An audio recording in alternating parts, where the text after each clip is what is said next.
approach your self-tapes asking the question, how do I book this? Or why would I book this? Because today we are going to be answering the question of how you truly set yourself apart and stand out in every single audition, every single time. Oh, I'm so glad that you are here. Let's go ahead and get into it. This is the Empowered Actors Podcast. I am your host, Adele James, and this is how you build a successful acting career that lasts decades, not just until you book your next job. Welcome to Season 1, Episode 5! Can you believe it? Episode 5! We're halfway there, my loves, through Season 1, and I hope you're really enjoying the journey as much as I am of the rebrand of the Empowered Actors Podcast. What a freaking vibe. So today we are talking all about how to make your auditions really stand out, how to stand out in your auditions. I think this is the question that is on many lips because they are the main barrier to entry, right? And they will be for, I'd say, the majority of your career. They definitely still are the main barrier to entry for me and mine. And I think even, all the way up the food chain, so to speak, with people who are really at the top of this game or of their game, people have to audition. You gotta try on the shoes to see if they fit, the proverbial shoes.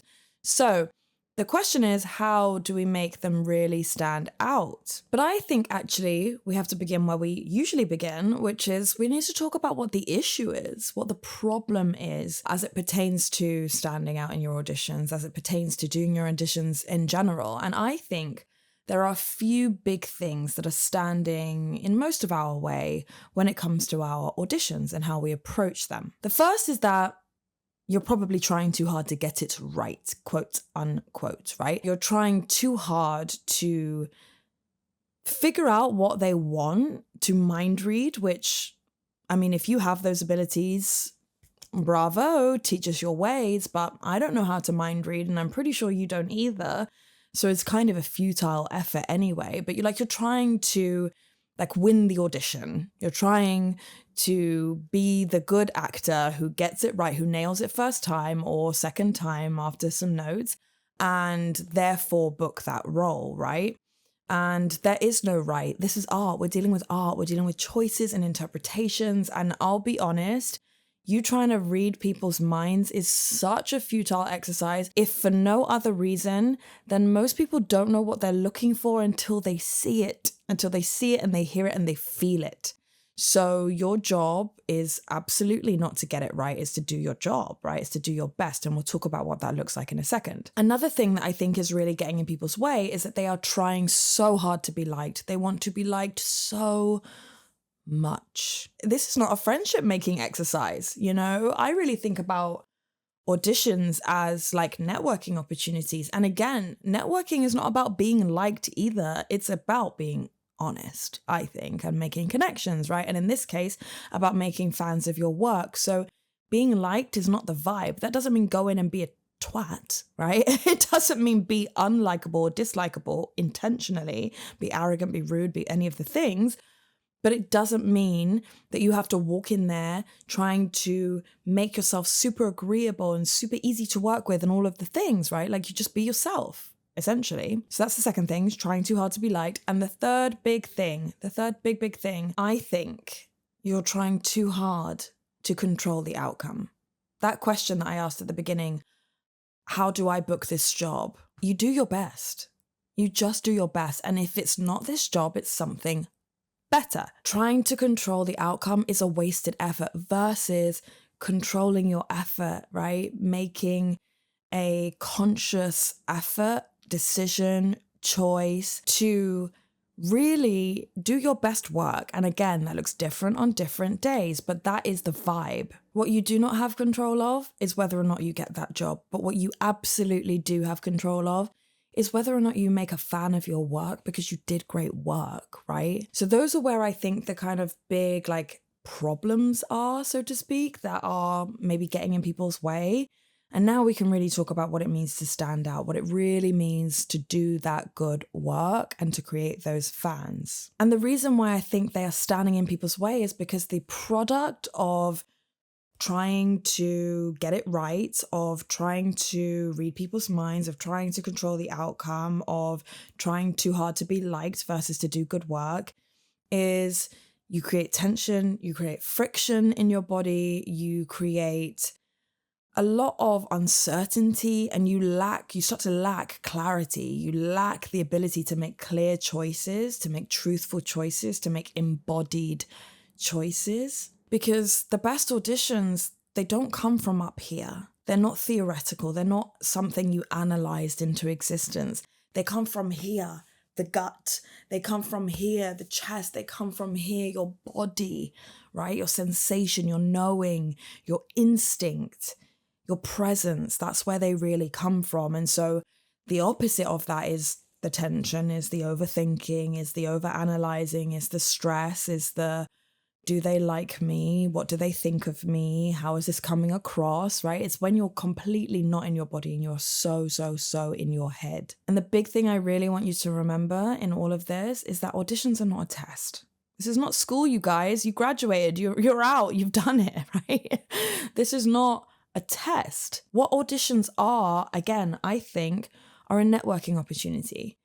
And when I look back over my career, and it's much easier obviously to say in hindsight, but I say it in hindsight so that you can maybe have it as foresight. When I look back over my career, actually so many of the auditions that I didn't get, all of the auditions that I didn't book, right? Those compounded, those added up to something else. So it was always this job or something better. Either I will book this job or it will lead me in the direction of another audition and another audition and another audition until I book something better for me. Not to say that this job didn't mean anything because I didn't book it, but it just wasn't meant for me. It wasn't part of my journey and part of my body of work that I'm creating. So your auditions are not a test, woohoo, but they are a networking opportunity. And that means that every single audition is an opportunity to create a new fan of your work, to impress people with your brilliant skill and your wonderful talent and your personality. And now here is where I really want to talk to you about what it means to stand out. How do we stand out? Hi, my love. Super quick cutaway. I just wanted to remind you, in case you haven't already, to please hit that follow button, hit that subscribe button wherever you get your podcast, just because one, I don't want you to miss a beat, and two, it really helps us to get further reach so that more actors know that there is help out there, so that I can help support more actors.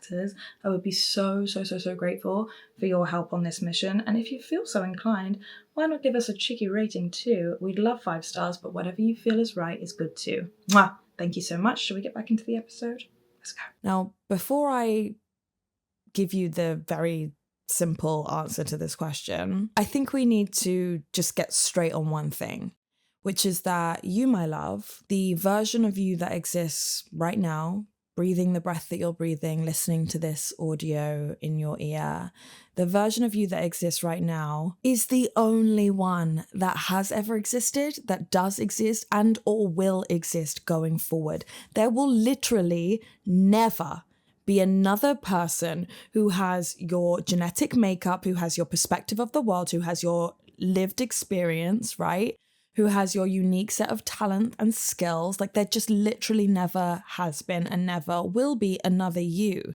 There isn't, and there won't be. So with that in mind, the answer in how to stand out is to be yourself. Please be your wonderful, brilliant, perfectly imperfect self. I think the easiest way not to stand out is to consistently try and be something you're not. To try and be this person over there, or what you think maybe that person wants, even though you cannot verify it, because as we've already established, you are not a mind reader and neither am I, right? The only way to really stand out is to be the unique entity, essence of you. You that lives right here and right now, who is perfect as they are. And yes, is evolving, and yes, is getting better and bigger and more wonderful, as is the nature of growing and being a human being and getting older, right? Like, all of that stuff is part of the human experience. And you are brilliant and wonderful just as you are. And the more people get to see that, the more easily they can hire you, Because let me tell you now, you want to be hired as yourself, not as the version of you you've been pretending to be. And I want to be clear, you embodying the best version of yourself isn't you pretending to be something that you're not at all. Feeling and being in order to become, that's the vibe, for sure, for sure, for sure. But what I am talking about is like overplaying in the comparison Olympics and trying to squash yourself into boxes and frames and ideas of you that actually don't feel in alignment and don't feel true. You embodying the best version of yourself and the version of yourself you've always wanted to become, that is based in truth. That is based in truth, and you're just allowing reality to catch up. But you trying to run away from yourself, either through the performances that you're doing in jobs or in auditions or in the performance of yourself that you're doing in audition rooms, that's not the vibe. That's not the vibe. Being who you are is the actual vibe. Being your authentic, truthful self, because that creates the space for you to actually contact what is true for you, what your sensations are, what your instincts are, to make clear, bold, embodied choices in your auditions, right? Remember, good auditions don't come from here. They come from here. So you have to have trust in yourself. You have to have belief in yourself. You have to love yourself and like yourself to be able to do that. And so being yourself really has always been and will always be the way to stand out. Sorry, not sorry. In fact, I'm actually not sorry even remotely, because what a wonderful thing it is to just be exactly who you are. And I'll give you another tip for how to stand out, right? And this one's slightly more practical / more technical. As well as being your brilliant and wonderful self, you also want to really learn how to live outside of the lines, outside of the literal and metaphorical lines. So what they have given you is a blueprint, is the foundation, is the trampoline from which you can springboard off and create. They often say that the script is the bones and the actor adds the meat, which is kind of a funny analogy. But what that means is that it's your job, it's your right, and it's also a gift that only you can give to add outside of what has been given to you, what you interpret in the scene, what you understand of the character, how you would like to play this, right? Don't stray so far from the material you've been given that it doesn't make sense anymore. But don't be afraid to add your flair, to add your flavor, to add your magic to the work, because it's that is going to make you be noticed. Because you can only do what you can do. No one else is going to make even the same choice in the same way because of who they are versus who you are, right? And that's a good thing. And to take it even one level deeper, one little practical tip that I will give you is the first 5 seconds and the last 5 seconds of any audition, whether it's a self-tape or an in-person audition or a Zoom audition or whatever, is gold dust. This is a golden opportunity for you to really embrace what I was saying there about adding something that only you can do, right? So if you don't have the first line in the scene, you can ask your reader, whether that's your self-tape reader or the person in the room, to just give you a kind of like 10-second run up so that you can exist, so that you can live before the scene starts, and use that as a moment to look around the space that you're inhabiting within the scene. Use that as a moment to prepare yourself for what you would say if you had the first line to the other person in the scene. Use it to just be, right? To just exist as the character in the circumstances that you find yourself in right before the scene starts with the first line or the first piece of action, whatever's prescribed by the script. And then in the last 5 seconds, you actually have an opportunity to process, to take a deep breath in through the nose, out through the mouth, and no matter what has happened in the scene, to just allow the effects of what you've gone through, what you've experienced as the character in the circumstances through which that character has gone through in the scene, to just process, to just reflect on, to just exist in the aftermath of, right? One of my favorite pieces of advice, and I will actually, I actually talk a bit more about this specific audition in the outtakes because I think it's probably my best example of what it meant to truly embody and trust that it was this or something better when it came to an audition. And that was for my Cleopatra audition for Queen Cleopatra. My very first audition, my first recall as well. Those were absolutely hands down the best examples I have of just really, really, really being in my body and being so connected and all the good things. So I talk about it in the outtakes. If you don't remember, the outtakes is my behind the scenes, walk the path with me in real time audio drop membership. So that's where I take you behind the scenes of what it is like for me as a successful working actor to embody and to really put in place all of the things that I'm talking about, right? All the ideas, all the strategies, all the systems, all the good stuff that I coach on privately and that I'm talking about to you here in this podcast. That is where I show you how I actually implement it in my real acting career in real time and give you extra lessons and extra juicy insights that you can take away to apply in your own acting career to help you collapse that distance, that time a little bit between where you are now and where you're trying to get to from somebody who has real experience of living it, you know, from somebody who's like maybe a few steps ahead of you and is holding their hand back to welcome you and pull you up along that ladder a little faster. So that's the outtakes. You can join via the link below this episode. I would love to have you in there. But what were we talking about before that? I think that my best example of when I have been able to really, really embody and completely be myself in an audition was Queen Cleopatra. And it was down to those things that I was telling you.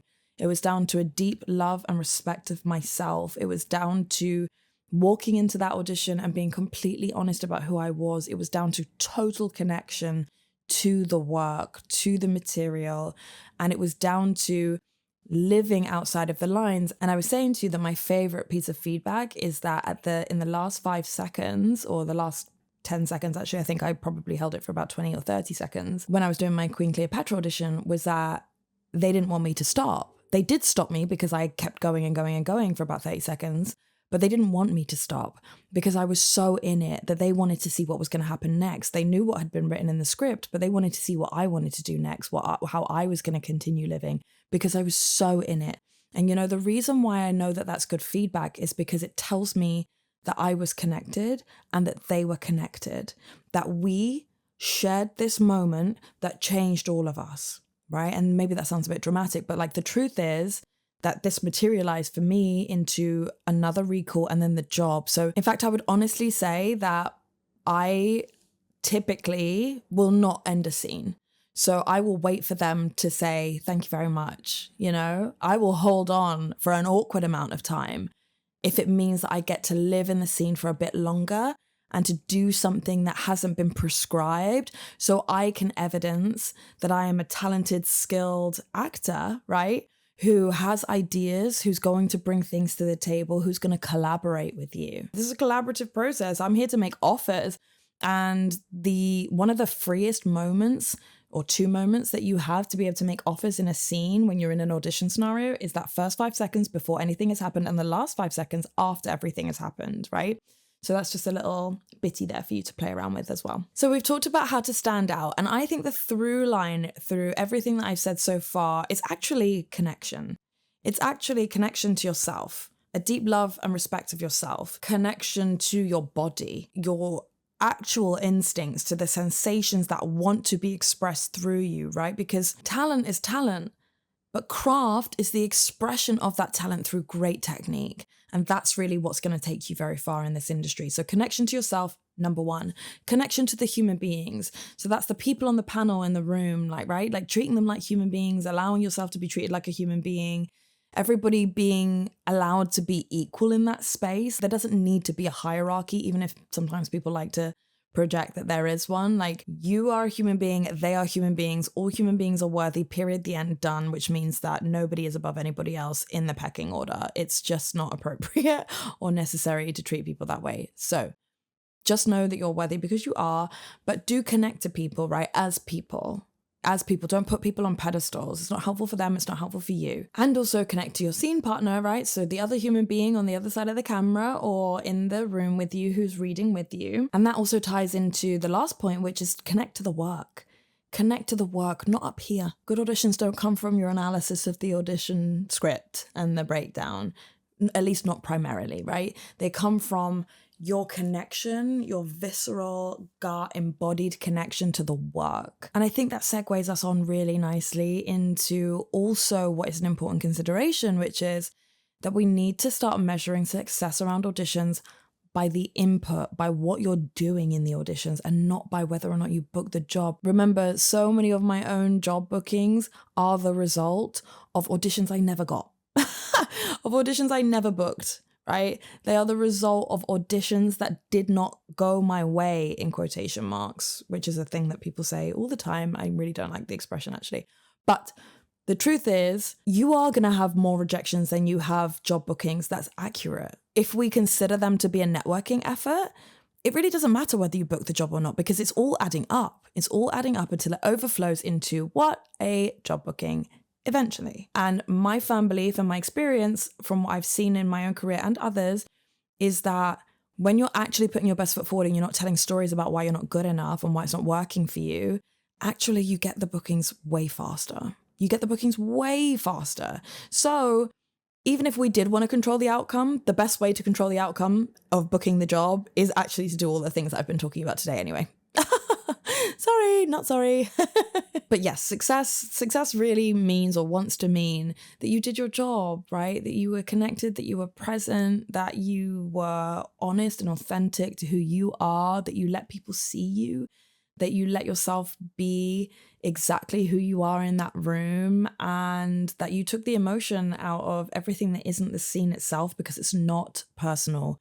Oh, it's so not personal. Like, I cannot tell you the degree to which it just has nothing to do with you so much of the time when you are not picked for the job. It's such a big puzzle with so many moving parts and so many other people to consider that it just is so frequently not about us, not about our talent, not about our skills, certainly, right? But doing your best work absolutely is going to pay off in the end. I firmly believe that. Amen, hallelujah. That is the paradigm which we are all about to live by. So your action plan for today, I would like you to set an intention for your next audition. And that is that you are not going to walk into that audition approaching it with the intention to book the job. That doesn't mean that I don't want you to care at all about the job. It doesn't mean that I don't think you should be excited about the prospect of having that job.